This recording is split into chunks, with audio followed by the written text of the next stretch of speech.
اعوذ باللہ من الشیطان الرجیم، بسم اللہ الرحمن الرحیم۔ معزز ناظرین، السلام علیکم ورحمۃ اللہ وبرکاتہ۔ پروگرام سخن میں آپ کا ایک بار پھر خیر مقدم ہے۔ لکھنؤ اسٹوڈیو سے آج ہم گفتگو کریں گے 10 ماہ مبارک رمضان کی وفات شہادت جناب خدیجہ الکبریٰ سلام اللہ علیہا کے بارے میں۔ کوئی آسان نہیں مثل خدیجہ ہونا، شرط ہے اس کے لیے مادر زہرا ہونا۔ ناظرین اکرام، ایک ایسی ذات جس نے اپنی قربانیوں سے اسلام کو سینچا ہے، اپنی ساری دولت اسلام پر نچھاور کر دی۔ آئی ناظرین، ہم اس ذات مقدس کے بارے میں بات کریں۔ ہمارے ساتھ اسٹوڈیو میں موجود ہیں حجت الاسلام والمسلمین علی جناب مولانا مصطفیٰ علی خان ادیب الہندی صاحب قبلہ۔ آئیے استقبال کرتے ہیں، اس پروگرام کا آغاز کرتے ہیں۔ السلام علیکم۔ علیکم السلام ورحمۃ اللہ۔ آج اس غمناک گھڑی میں کہ جس میں محسنہ اسلام اور پوری زندگی کو اسلام کے نام پر رسول اکرم کے قربان کر دینے والی ذات کے بارے میں کیا محبت تھی آپ کی حضرت سرور کائنات حضرت محمد مصطفیٰ صلی اللہ علیہ وسلم سے، اور اس اسباب اور اثرات کیا تھے؟ اعوذ باللہ من الشیطان الرجیم، بسم اللہ الرحمن الرحیم، الحمد للہ رب العالمین، وصلی اللہ علی سیدنا محمد وآلہ الطیبین الطاہرین۔ سب سے پہلے امام زمان اجل اللہ تعالیٰ فرجہ الشریف اور تمام ناظرین کی خدمت میں ہم جناب خدیجہ الکبریٰ سلام اللہ علیہا کی وفات، شہادت نما وفات کی تعزیت اور تسلیت پیش کرتے ہیں۔ وہ ذات کہ جیسے کہ آپ نے اشارہ کیا کہ جس نے اپنی پوری زندگی اسلام کے لیے وقف کر دی، اپنی پوری دولت اسلام کے لیے نچھاور کر دی، اور جناب خدیجہ سلام اللہ علیہا کی عظمت کو اگر انسان سمجھنا چاہے تو پیغمبر کی اس حدیث سے یا اس قول سے ہم سمجھ سکتے ہیں کہ آپ نے فرمایا کہ خدیجہ جیسی کوئی نہیں ہو سکتی۔ بے شک، کیونکہ خدیجہ نے اس وقت میری تائید کی جب کوئی میری تائید کرنے والا نہیں تھا۔ خدیجہ نے اس وقت میرا ساتھ دیا جب کوئی میرا ساتھ دینے والا نہیں تھا۔ جناب خدیجہ الکبریٰ پیغمبر اکرم صلی اللہ علیہ وآلہ سے جو محبت فرماتی تھی، اس محبت کا سبب وہ ایمان تھا جو آپ کو پیغمبر اکرم کی ذات پر تھا۔ یعنی اعلان رسالت سے پہلے بھی آپ کو آپ کی بزرگی پر، آپ کی صداقت پر، آپ کے امین ہونے پر جو ایمان تھا، وہ سبب بنا کہ وہ خدیجہ جو پورا عرب جن سے شادی کرنے کا خواہاں تھا، اور بڑے بڑے قبیلے کے بڑے بڑے افراد خواہش رکھتے تھے آپ سے شادی کرنے کے اور خواستگاری کر رہے تھے، لیکن آپ سب کو رد کرتی تھیں،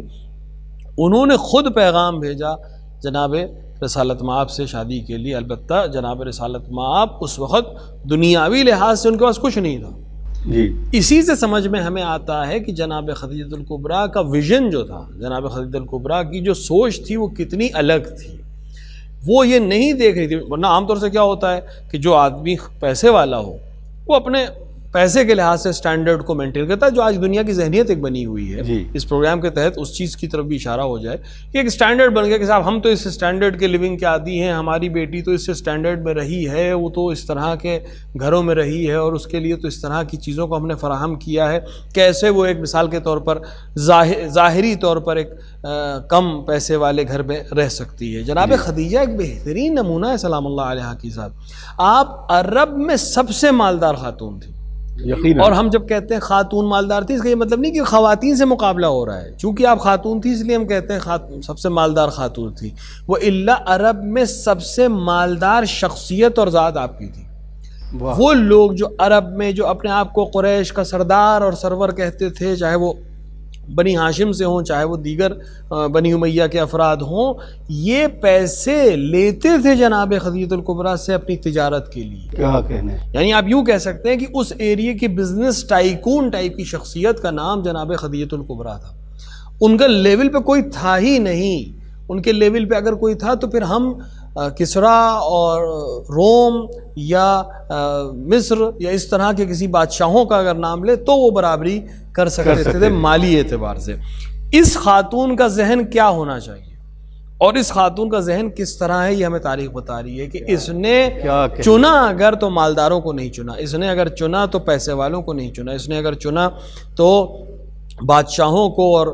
رؤسا کو نہیں چنا، اس نے امین اور صادق کو چنا۔ کیا کہنے، کیا کہنے. یعنی ویژن یہ تھا کہ مجھے صادق چاہیے، مجھے امین چاہیے. یعنی اگر بصیرت کو بھی دیکھیں جناب خدیجہ الکبریٰ سلام اللہ علیہ کی تو اللہ اکبر. وہ سمجھ رہی تھی کہ جس ذات کی طرف جو یہ ذات ہے جو محمد کے نام سے صلی اللہ علیہ وآلہ کے نام سے مکے میں صادق اور امین کے عنوان سے یاد کی جاتی ہے، جس کو یتیم عبداللہ کہا جاتا ہے، دنیاوی لحاظ سے اس وقت کچھ نہیں جی، لیکن وہ صادق ہے، وہ امین ہے. اور یہ سب سے اہم چیز ہے اس دور میں جہاں جھوٹوں کا مرکز تھا، وہ دور جہاں دھوکہ دڑی کو سب سے زیادہ ہنر سمجھا جاتا تھا، وہاں یہ چیز بہت نایاب تھی. تو اگر دیکھا جائے تو جناب خدیجہ الکبریٰ نے اپنے لیے سب سے نایاب چیز کا انتخاب کیا کہ اس پورے عرب میں سب سے نایاب چیز صداقت ہے، اس پورے عرب میں سب سے نایاب چیز امانت داری ہے. یہ دونوں چیزیں محمد ابن عبداللہ میں موجود ہیں. لہٰذا اگر میں کسی کی خواستگاری کہ ہاں کہوں، یا بلکہ اس کا برعکس ہے، اگر میں کسی سے شادی کرنا چاہوں گی تو یہی ذات ہے. کیا کہ لہٰذا آپ نے انتظار نہیں کیا کہ جناب رسالت میں آپ کے لیے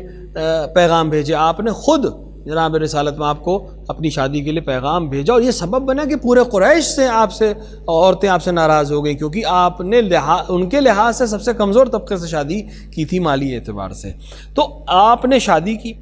اور شادی کی پہلی رات ہی آپ نے اپنا سب کچھ رسالت میں آپ کو ہدیہ کر دیا کہ میرا گھر آپ کا گھر ہے، میرا پیسہ آپ کا پیسہ ہے، میں بھی آپ کی کنیز ہوں. کون خاتون شب عروسی اس طرح کی باتیں کرتی ہے؟ لیکن جناب خدیجہ الکبریٰ ایک نمونہ بن رہی. خداوند عالم اگر کسی کو نمونہ بناتا ہے، رسول اکرم فرما رہے ہیں کہ دنیا میں کی 4 عورتیں ایسی ہیں جو بہشتی ہیں اور ان کا مقام اولین اور آخرین میں سب سے الگ ہے، اور ان میں سے ایک جناب خدیجہ الکبریٰ کا نام ہے. تو اس بات کو ثابت کرتا ہے کہ خداوند عالم اپنے بندے کے عمل کو بہرحال ضائع نہیں ہونے دیتا. آج کے ماحول میں کہاں ممکن ہے کہ کوئی پیسے والا شخص آ کے شب عروسی اس طرح کی بات کرے، لیکن وہ انہوں نے کر کے دکھایا کہ نہیں، ہمارے فکر ہی الگ ہے اور میرے پاس جو کچھ ہے. اور نہ صرف یہ کہ زبانی کہہ دیا اور بات ختم ہو گئی، نہیں، عملی کیا کہ جب رسول کو ضرورت پڑی، رسول اکرم صلی اللہ علیہ وآلہ نے ابھی اعلان رسالت نہیں کیا، ابھی اعلان رسالت سے 15 سال پہلے کی بات ہے جی، اس دن بھی جناب رسالت میں آپ کو سب کچھ دے دیا تھا جناب خدیجہ نے. لیکن وہ الگ بات ہے کہ آپ نے اس چیز کا استعمال نہیں کیا. جب ضرورت پڑی تو اسلام کے لیے مانگا. اور جناب خدیجہ الکبریٰ سلام اللہ علیہ نے پہلے ہی دن کہہ دیا کہ جو کچھ ہے میرا وہ آپ ہی کا، میں تو پہلے ہی کہہ چکی ہوں، اگر آج مسلمانوں کو ضرورت ہے تو لیجئے، جتنا چاہیے لے لیجئے، سب آپ کا ہے. کہ وہ پوری روایت مفصل ہے کہ جناب خدیجہ الکبریٰ نے اپنے غلاموں کو حکم دیا تھا، پیغمبر پریشانی کی حالت میں گھر میں آئے تھے کہ مسلمانوں کے اوپر بہت تنگی ہے، مکے ہی کی زندگی تھی اور بہت پریشانی ہے اور اس وقت مال کی ضرورت ہے. جناب خدیجہ الکبریٰ نے اپنے غلاموں کو حکم دیا. سرکار اب مطلب سوال یہ اٹھتا کہ یہ قربانی کا جو جذبات ہے، یہ قربانی جو ایثار جناب خدیجہ الکبریٰ سلام اللہ علیہ نے حضور سرور کائنات کے لیے دکھایا، یا واقعی وہ یہ جانتی تھیں کہ خدا کی طرف سے بھیجا گیا ایک ایسا رہبر، ایک ایسا نبی، ایک ایسا رسول ہے، یہ ان کا ویژن تھا؟ تو یہ قربانیاں جو ہیں وہ کس طرح سے پیش کی جا سکتی ہیں؟ دیکھیے، جناب خدیجہ الکبریٰ سلام اللہ علیہا نے جناب پیغمبر سے جب شادی کی تو اعلان رسالت نہیں ہوا تھا، لیکن انہیں یہ معلوم تھا کہ یہ شخصیت بالکل منفرد ہے. اور یہی وجہ تھی کہ جب پیغمبر کے اوپر وحی نازل ہوئی اور آپ نے آ کے جناب خدیجہ الکبریٰ کو خبر دی تو سب سے پہلے آپ نے تائید کی کہ میں آپ کی تصدیق بھی کرتی ہوں اور میں آپ پر ایمان بھی لاتی ہوں. یہ وہ وقت ہے ابھی، یعنی بہت سے لوگوں نے اس کی مختلف روایات لکھی لیکن وہ بالکل غلط روایت ہے. جناب خدیجہ الکبریٰ نے پیغمبر کی فوراً تصدیق کرتے ہوئے فوراً آپ کی امت میں شامل ہوئے. امیر المومنین اور جناب خدیجہ الکبریٰ یہی 2 لوگ تھے جنہوں نے پیغمبر پر فوراً ایمان لے کر آئے، وہی نازل ہونے کے فوراً بعد. جیسے ہی پیغمبر نے آ کر ان لوگ کو خبر دی، انہوں نے اپنے مسلمان ہونے کا اعلان کیا اور پیغمبر کی نبوت کو تسلیم کیا. جناب خدیجہ الکبریٰ جانتی تھیں کہ شخصیت بالکل منفرد ہے، لیکن بہرحال نبی ہونا ایک الگ چیز ہوتی ہے. لیکن کتنا یقین تھا ان کو اور کتنا خداوند عالم سے توسل تھا ان کو، اور ان کو یقین تھا اس کی ذات پر کہ جیسے ہی پیغمبر نے اپنے اعلان رسالت کیا سب سے پہلے تائید کرنے والی شخصیت آپ کی بنی. بہت سی روایتیں ہیں جس میں ثابت ہوتا ہے کہ پیغمبر اور جناب خدیجہ اور امیر المومنین واحد یہ 3 افراد تھے جو خانہ کعبہ کے سامنے نماز پڑھتے تھے، اور یہ کئی برس چلا ہے. بہت سی روایات ہیں کہ یہی 3 لوگ نمازی تھے پورے روئے زمین پر. تو پھر بعد میں جناب جعفر طیار اور دیگر افراد شامل ہوئے. تو جناب خدیجہ الکبریٰ سلام اللہ علیہا نے جب وعدہ کیا کہ میں آپ کے لیے سب کچھ قربان کروں گی، تو ابھی نبوت کا اعلان نہیں تھا، لیکن جب نبی بھی ہو گئے پیغمبر، یعنی اعلان نبوت کر دیا، نبی تو ہمیشہ سے تھے، اعلان نبوت جب کر دیا تو جناب خدیجہ الکبریٰ نے اپنے وعدے کو اور تکمیل کیا کہ اب میں ایک نبی کی زوجہ ہوں، لہٰذا میں عمل اور بہتر کر کے دکھاؤں۔ دیکھیں بعد کی جو معاملات ہیں پیغمبر کے، وہ اس وقت کا جب پیغمبر نے حکومت بنا لی ہے، جب پیغمبر مدینے میں آ چکے ہیں، جب پیغمبر کے پاس افراد ہیں، اس وقت نبی کی تائید کرنا یا زوجیت میں آنا ایک الگ چیز ہے۔ اور ابھی جب ہر طرف سے نقصان ہے، ہر طرف سے حملے ہو رہے ہیں، ہر طرف سے پریشان کیا جا رہا ہے، اس وقت تمام شرائط کی سختی کے باوجود پیغمبر کی تائید کرنا اور ساتھ دینا اور پورے قریش کے بائیکاٹ کا سامنا کرنا، یہ عظمت ہے جناب خدیجہ الکبریٰ کی، جس کو پیغمبر ہمیشہ یاد کرتے رہے۔ اور دیکھیں ایک بات پہ آپ کے خاتمے عرض کروں، پیغمبر کے لیے مختلف جگہ پہ ملتا ہے کہ آپ جناب خدیجہ کو یاد کرتے تو گریا کرتے تھے۔ جی یہ جملہ کہنے میں بہت آسان ہے، لیکن اگر آپ اس کو غور کریں، ایک انسان روئے کسی کو یاد کر کے، اس کی مثال کے طور پر اس کے انتقال کے 4 سال بعد، 5 سال بعد، ایک عام آدمی اگر کرے تو انسان ایک بار سوچتا ہے کہ ہاں محبت رہی ہوگی بہت زیادہ، لیکن اگر یہ شخص تھوڑی سی اہمیت والا شخص ہو، جی کسی ملک کا لیڈر ہو، پریسیڈنٹ ہو، یا مثال کے طور پر کوئی بہت بڑی شخصیت ہو، بادشاہ ہو، بہت بڑا تاجر ہو، یہ اپنی بیوی کے مرنے کے 5 سال بعد اس کو یاد کر کے گریہ کرے پبلکلی، جی تو اس سے اس کی اہمیت سمجھ میں آتی، کیونکہ عام طور سے اس طرح کے افراد اپنے آپ کو پبلک میں اپنے ایموشنز کو شو نہیں کرتے۔ رسول اکرم اولین اور آخرین میں سب سے اعلیٰ ذات ہے، بے شک، اور پیغمبر اکرم کا کوئی بھی عمل ایسا نہیں ہو سکتا جو رضا الہی کے خلاف ہو۔ بے شک، پیغمبر اکرم اس حال میں کہ جب رسالت کا تمام ذمہ داریاں آپ کے اوپر ہیں، قریش اور عرب کی تمام ذمہ داریاں آپ کے اوپر ہیں، پوری بشریت کی ہدایت کی ذمہ داری آپ کے اوپر ہے، آپ جناب خدیجہ الکبریٰ کو یاد کر کے گریہ کر رہے ہیں، اس سے جناب خدیجہ الکبریٰ کی عظمت ہمارے سامنے آتی ہے، اور پیغمبر کی ان سے محبت اور لگاؤ بھی ہمارے سامنے آتا ہے۔ اور اس کی خاص وجہ وہی قربانیاں تھی جو آپ نے سوال میں کہا، قربانیاں سبب بنی،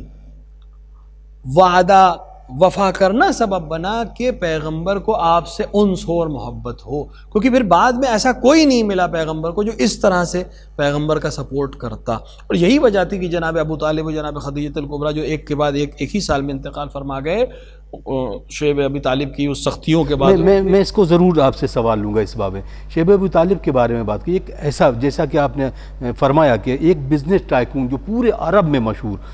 وہ اس حالت تک کیسے پہنچی؟ اب اس سے نمونہ آپ بتائیں تاکہ عالم اسلام آنکھ کھول کر دیکھے کہ واقعی جناب خدیجہ کی ذات کیا ہے۔ بالکل، ایک وومن جو بزنس ٹائکون ہے، خاتون جس کے پاس پیسہ ہی پیسہ ہے، وہ پیسہ خرچ کرتی جا رہی ہے مسلمانوں کی فلاح اور بہبود کے لیے۔ ابھی مکے کی زندگی ہے، ابھی کوئی حکومت نہیں ہے، کچھ بھی نہیں ہے، غلاموں کو خریدنے کی کوشش کی جا رہی، کیونکہ اکثر غلام مسلمان ہو رہے تھے، تو ان کو خرید کر ان کو آزاد کرنے کی کوشش کی جا رہی تھی تاکہ وہ مسلمان رہ سکے اور اپنے آقاؤں سے اور اپنے مالکوں کے شر سے محفوظ ہو سکیں۔ وہ ہجرت کر رہے تھے، بہت سے لوگ حبشہ چلے گئے تھے، جناب جعفر کے کمان میں بہت سے لوگ گئے، اور بھی بہت سے لوگ گئے۔ تو اس وقت پھر وہ زمانہ آیا جو قریش کے بائیکاٹ کا زمانہ ہے۔ جی، اب یہ سارا پیسہ جو ہے یہ ذات پہ نہیں خرچ ہو رہا تھا، یہ مسلمانوں پہ خرچ ہو رہا تھا۔ اللہ اکبر۔ اب بائیکاٹ کا مسئلہ یہ ہو گیا ہے کہ اب قریش نہ کچھ بیچے گا نہ خریدے گا، نہ کھانے کی چیز آپ کو دی جائے گی، نہ پینے کی چیزیں آپ کو دی جائیں گی، نہ آپ سے تجارت کی جائے گی، نہ آپ سے معاملات کیے جائیں گے، اگر آپ کہیں دکھ جائیں گے تو آپ کو قتل کیا جا سکتا ہے۔ جناب ابو طالب نے ایک شیب میں جو پہاڑیوں کی گھاٹی کا علاقہ تھا جو آپ کا تھا، اس میں جا کر پناہ لے لی کہ ہم محفوظ رہیں، اور قریش میں یہ طے ہو گیا کہ آپ کوئی آنا جانا نہیں رہے گا، کسی طرح کا واسطہ نہیں۔ کچھ لوگ تھے بس جو ڈھکے چھپے مدد کرتے تھے۔ تو اب وہ خاتون جو اتنی بڑی بزنس ٹائکون تھی، وہ کتنی سختیوں میں آ گئی، سارا مال اس کا خرچ ہو چکا ہے، کسی سے کوئی بزنس ریلیشن نہیں رہ گیا، کسی سے کوئی سماجی تعلقات نہیں رہ گئے ہیں۔ وہ خاتون جو سونے کی دیوار پیغمبر کے سامنے کھڑی کر چکی تھی دنیا کو دینے کے لیے، مسلمانوں پہ خرچ کرنے کے لیے، اب اس کے پاس کھانے کو نہیں تھا کہ کس طرح سے کھانا کھلائے۔ ان سختیوں کے باوجود وہ تائید سے نہیں ہٹی، ایمان سے نہیں ہٹی، ساتھ دیتی رہیں، اور یہی وجہ تھی کہ آپ کو جو اذیتیں ہوئیں شیب ابی طالب کی پوری وہ 1 سال کی زندگی کا، 1 سال سے زیادہ کی زندگی میں، کہ جس کے نتیجے میں جب شیب ابی طالب سے باہر نکلے تو بالکل جسم گل چکا تھا جناب خدیجہ الکبریٰ کا بھی اور جناب ابو طالب کا بھی۔ وہ سب سے زیادہ سختیاں انہی بزرگواروں نے برداشت کی تھی، جناب ابو طالب مرد ہونے کے لحاظ سے اور جناب خدیجہ الکبریٰ خاتون ہونے کے لحاظ سے۔ اور وہاں سے باہر نکلنے کے بہت جلد ایک کے بعد ایک دونوں شخصیتوں نے انتقال کیا، اور جناب رسالت مآب نے اس سال کو عام الحزن یعنی غم کا سال قرار دیا۔ خود یہ بات دلیل ہے کہ سال غم کا قرار دیا، نہیں کہا 3 دن غم کرو یا 7 دن غم مناؤ یا 40 دن غم، پورے سال کو غم کا سال کہا پیغمبر نے۔ اس سے یہ چیز بھی ثابت ہوتی ہے کہ اگر شخصیت عظیم ہو تو حق یہ ہے کہ پھر اس کے لیے سال ہا سال عزاداری کی جائے، یہ بھی ایک سنت پیغمبر ہے، بس شخصیت کے اوپر ڈیپینڈ کرتا ہے کہ وہ شخصیت کیسی ہے۔ تو جناب خدیجہ الکبریٰ وہ شخصیت ہیں جنہوں نے اسلام کے لیے اپنے مال و دولت کو خرچ کر کے اسلام کو وہ نمو دیا۔ دیکھیں اگر جناب خدیجہ الکبریٰ وہ مال خرچ نہ کرتی جی تو کبھی یہ موقع ہی نہ آتا کہ مدینے اور یثرب سے آنے والے آتے اور رسالت مآب کے ہاتھوں پر بیعت کرتے اور ایمان لاتے، اور اس کے بعد رسالت مآب ہجرت کر کے مدینے جاتے اور حکومت ہوتی اور جنگیں ہوتی اور اسلام ترقی کرتا۔ یہ سب مرہون منت ہے جناب خدیجہ الکبریٰ کی قربانیوں کا۔ لہٰذا اگر اسلام کو صحیح طریقے سے کسی نے پروان چڑھایا ہے تو 2 شخصیتیں، جناب ابو طالب اپنے سپورٹ کے ذریعے سے جی، اور جناب خدیجہ الکبریٰ اپنے فائنینشیل سپورٹ کی وجہ سے اور مینٹل سپورٹ جو پیغمبر کو آپ نے عطا کیا۔ اور یہی وجہ ہے کہ آج بھی کوئی بھی دنیا کا مسلمان ہو وہ مرہون منت ہے جناب خدیجہ الکبریٰ اور جناب ابو طالب علیہ السلام کا، کہ انہوں نے اگر قربانی نہ دی ہوتی تو آج ہم مسلمان نہیں ہوتے۔ واہ واہ واہ سرکار، اب ارشادات کی اگر ہم بات کریں تو سرور کائنات حضرت سرور کائنات محمد مصطفیٰ صلی اللہ علیہ وآلہ وسلم نے جو آپ کے بارے میں ارشادات کیے ہیں اس کے بارے میں بھی آپ ہمیں بتائیں۔ جناب خدیجہ الکبریٰ سلام اللہ علیہا کے سلسلے میں پیغمبر نے بہت سی فرمائشیں کی ہیں، بہت سی باتیں کہی ہیں۔ اکثر روایات اسی طرف اشارہ کرتی ہیں کہ آپ نے بہت یاد کرنا، جناب خدیجہ الکبریٰ کو بہشت کی عورتوں میں شمار کرنا، 4 عورتوں کو بہشت کی عورتوں میں آپ نے شمار کیا، البتہ اور بھی ہیں لیکن بہشت کی سردار عورتیں اولین اور آخرین میں جو حتماً بہشت میں رہیں گی اور مقام رکھیں گی خداوند عالم کے نزدیک، اس میں جناب مریم، جناب آسیہ، جناب خدیجہ الکبریٰ اور جناب فاطمہ زہرا سلام اللہ علیہا کا نام ہے۔ اور جناب خدیجہ الکبریٰ سلام اللہ علیہا کے سلسلے میں آپ نے ہمیشہ یہ فرمایا کہ اس کی جیسی مجھے نہیں ملی، جبکہ پیغمبر نے بہت سی شادیاں کی۔ اور یہاں پہ میں یہ بھی عرض کرتا چلوں کہ جناب خدیجہ الکبریٰ کی ایک عظمت اور ہے کہ جب تک آپ پیغمبر اکرم کی زندگی میں اور عقب میں تھیں تب تک پیغمبر نے دوسری شادی نہیں کی، جو خود جناب خدیجہ الکبریٰ کی عظمت کی طرف اشارہ کرتا ہے، ورنہ عرب میں 1 سے زیادہ شادیاں کرنا بہت عام سی بات تھی۔ یہ امتیاز صرف جناب خدیجہ الکبریٰ اور جناب زہرا سلام اللہ علیہا کے پاس ہے کہ جب تک جناب خدیجہ الکبریٰ رسول اکرم کے عقد میں رہیں، رسول اکرم نے کسی دوسری خاتون سے عقد نہیں کیا، اور جب تک جناب زہرا سلام اللہ علیہا امیر المومنین کی زندگی میں رہیں آپ نے کسی دوسری خاتون سے عقد نہیں کیا۔ تو رسالت مآب نے ہمیشہ محبت کی، ہمیشہ آپ کو بزرگی کے ساتھ یاد کیا، ہمیشہ آپ کو محبت کے ساتھ یاد کیا، حتی دیگر ازواج کی حسد کا سبب بنی اور طعن و تشین کا سبب بنی، لیکن پیغمبر نے ہمیشہ آپ کو خوبی اور نیکی کے ساتھ یاد کیا۔ جزاک اللہ۔ رحلت کے وقت کیا اثرات تھے اور کیسے سرور کائنات حضرت محمد مصطفیٰ صلی اللہ علیہ وآلہ وسلم نے اس سال کو، جیسا کہ آپ نے فرمایا بھی، تو ہم یہ چاہتے ہیں کہ تاکہ اس سے منسلک ہو کے عزاداری کا ایک باب جو رقم ہوا ہے اس کے بارے میں بھی ایک میسج چلا جائے۔ جناب خدیجہ الکبریٰ چونکہ بیمار ہو گئی تھیں شیب ابو طالب سے نکلنے کے بعد اور بہت سخت بیمار تھیں، تو آپ نے 3 وصیتیں کی پیغمبر سے، اور تینوں وصیتیں خود آپ کی عظمت کی طرف پر دلیل ہیں اور آپ کی اور پیغمبر سے آپ کا جو رشتہ ہے اس کے اوپر دلیل ہے۔ پہلی بات جو آپ نے وصیت کی کہ میں نے آپ سب کچھ آپ کو آپ میرے سرور ہیں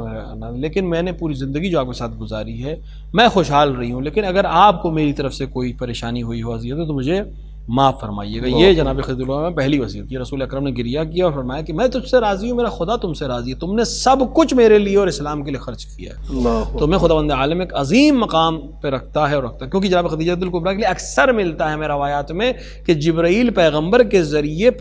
خدا کا سلام